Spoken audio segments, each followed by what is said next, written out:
Welcome to our quantum deep dive. Today we're looking at something really practical in the quantum world. It's about making the quantum computers we have now actually useful. We're diving into variational hybrid quantum classical algorithms, or VQA. And we're doing this based on some great insights from an essay by Jurgo Schneepat called VQA, Effiziente Algorithmen für quantenklassische Systeme. So why VQA? Well, it's a super clever way to bridge the gap. It takes today's, let's be honest, limited quantum machines and teams them up with regular classical computers. Exactly. It's a practical approach for the here and now while we wait for those, fully fault-tolerant quantum beasts in the future. And our mission today, using Schneepat's essay as our guide, is really to unpack VQA. What's the core idea? What does this hybrid setup look like? Where is it useful? And importantly, what are the roadblocks? Yeah, what does this quantum classical team actually do for you? Okay, let's jump right in. You mentioned making today's machines useful. Why the hybrid part? Can't these early quantum computers just do their own thing? That's the crucial question. And the essay really highlights this. Today's quantum computers, the ones in the NISQ era, noisy intermediate scale quantum, they have some, significant limitations. NISQ, right, noisy. Yeah, noisy is the key word. We're talking a pretty small number of qubits. Plus, they lose their delicate quantum state really quickly. That's short coherence times, and they make mistakes, high error rates. So not quite perfect yet? Not even close, really. Yeah. So purely quantum algorithms, the ones that need really long, complex calculations, deep circuits, or tons of perfect qubits, they just don't run effectively on this hardware. VQA comes in as a solution designed for these limitations.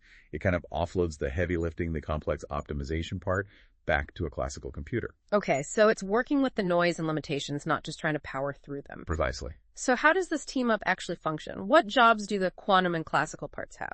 Well, the essay lays out this two-part structure quite clearly. You've got your quantum processor and you've got your classical optimizer. Quantum and classical, okay. The quantum processor does the bit that's classically hard. It runs a relatively shallow quantum circuit. Its main job isn't to find the final answer directly, but to estimate a value related to a cost function for a given set of parameters. Cost function, like how good a potential answer is. Exactly. Think of it calculating, say, the energy of a molecule configuration, or maybe evaluating a possible solution in an optimization problem. Gives you a score. Then the classical optimizer, that's your standard computer, it takes that score. And using well-known classical methods, like gradient descent maybe, it figures out, okay, how should I tweak the parameters for the quantum circuit next time to get a better score? I see. So the quantum part calculates the cost for some settings. Yep. And the classical part uses that cost to intelligently adjust the settings for the next try, guiding the quantum computer. You got it. It's an iterative loop. Classical sets parameters, quantum runs and measures the cost. Classical gets the cost, updates parameters. Repeat. Keep going until you hopefully find the best possible score, the minimum cost. Or maybe you just run out of time or meet some other goal. Okay, that makes sense. Let's zoom in on the quantum part then. What's actually in that quantum circuit? The essay mentions parameterized circuits. Yes, that's the heart of the quantum side. A VQA uses what's often called an ansatz, a parameterized quantum circuit. It's not fixed. It contains quantum gates, often single qubit rotation gates like Rx, Ri, Ris. The key is that the angle of rotation for these gates isn't fixed. It's a parameter, theta, that the classical optimizer controls. So the classical computer is literally turning knobs, the angles, on the quantum circuit. Kind of, yeah. And these adjustable rotation gates are mixed in with fixed gates, usually 2-qubit gates like CNOTs. CNO2s for entanglement, right? Exactly, to create that essential quantum entanglement. This lets the circuit explore really complex states efficiently. So you start in a simple state, apply these parameterized rotations and entanglers, and then you measure the qubits. The results of those measurements, statistically, give you the estimate for the cost function. And that value depends directly on those rotation angles the classical part chose. Got it. So the classical computer tweaks the angles. Yep. The quantum computer runs the circuit with those angles, gets measured. Right. And that measurement result feeds back the cost to the classical computer so it knows how to tweak the angles better next time. Precisely. That feedback loop, driven by the parameters, is the core mechanism. It uses superposition and entanglement in the quantum circuit to explore possibilities, even with limited qubits. Okay, the mechanics are clearer now. So where is this hybrid power actually being pointed? What kind of problems are good candidates for VQA? The SO mentioned a few. Yeah, VQA is really seen as a promising approach for getting quantum value in the near term. Several key areas stand out. Quantum chemistry is probably the biggest one right now. The variational quantum eigensolver, VQE, is the classic VQA example here. VQE. It's used to find the ground state energy of molecules, which is fundamental for understanding chemical reactions. Classically, simulating bigger molecules gets exponentially harder. The essay highlights that VQE offers a potential path to doing this with polynomial scaling. That's a huge theoretical advantage. Finding the lowest energy state of a molecule. VQE is designed for that minimum finding task. Exactly. Then there's machine learning and AI. These parameterized quantum circuits, you can think of them a bit like quantum neural networks. Oh, interesting. So VQA could be used for tasks like classification, pattern recognition. And there's another specific VQA called QAOA, the quantum proximate optimization algorithm. Yeah, it's designed specifically for combinatorial optimization problems. Things like finding the best delivery routes, optimizing schedules, complex logistics, problems with a massive number of possible solutions. Stuff that gets really hard for classical computers very quickly. You bet.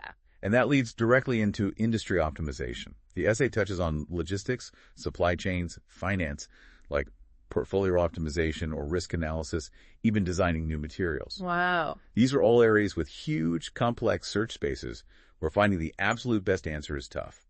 VQA might offer a way to find better solutions or find them faster. That's a really broad range, from molecules to global supply chains. Okay, it sounds incredibly promising.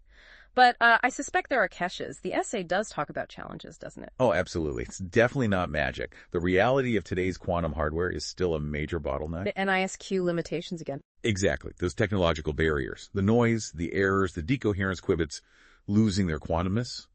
VQA is designed to use shallow circuits, which helps a bit with noise, but it's still very much affected. Calculations aren't perfect, and we're still limited in the number of qubits and how many operations we can do reliably. So scaling VQA up to tackle problems where it genuinely crushes classical methods, that's still a future goal.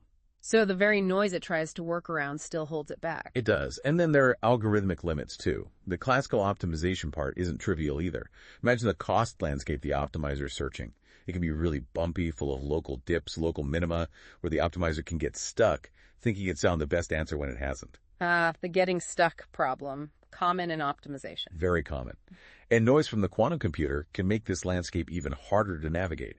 Plus, designing the right parameterized circuit, the ansatz, for a specific problem, that's still more art than science sometimes. So multiple challenges. The hardware's noisy and small, and the algorithms themselves have tricky parts like optimization and ansatz design. Precisely. And the essay is clear. For many problems today, classical algorithms are still the way to go. They're faster, more accurate. The quantum advantage isn't guaranteed yet. Not across the board, no. The key question everyone's working on is when and for which specific problems will VQA truly provide that practical advantage. We're still exploring that frontier. So, given all that, where do we go from here? What's the path forward for VQA according to the essay? Well, the essay points towards progress needing to happen on several fronts simultaneously. It's not just one thing. First and foremost, hardware improvements. That's critical. We need better qubits, more qubits, longer coherence times, lower error rates. Moving beyond NISQ towards fault tolerance is the long-term dream that would really unleash VQA's potential for complex problems. Better quantum computers, basically. Fundamentally, yes. Second, there's ongoing algorithm evolution. People are working hard on designing smarter parameterized circuits, ones that capture the problem's solution space more efficiently, and also developing better classical optimization techniques that are robust to quantum noise and can handle those tricky landscapes we talked about. Maybe even more sophisticated ways for the quantum and classical parts to interact. Smarter algorithms, smarter interaction. Right. And third, something the essay implicitly highlights is collaboration. This isn't just physics or just computer science. You need physicists building the hardware, mathematicians tackling the optimization theory, computer scientists developing the software frameworks, and mapping problems onto the algorithms. It's truly multidisciplinary. Everyone needs to work together. That synergy is absolutely essential for progress in this field. Okay, so let's quickly recap. VQA is this really smart hybrid strategy. It tackles today's quantum hardware limits by teaming up quantum processors and classical optimizers in this iterative loop. Shows real promise in areas like chemistry, machine learning, optimization.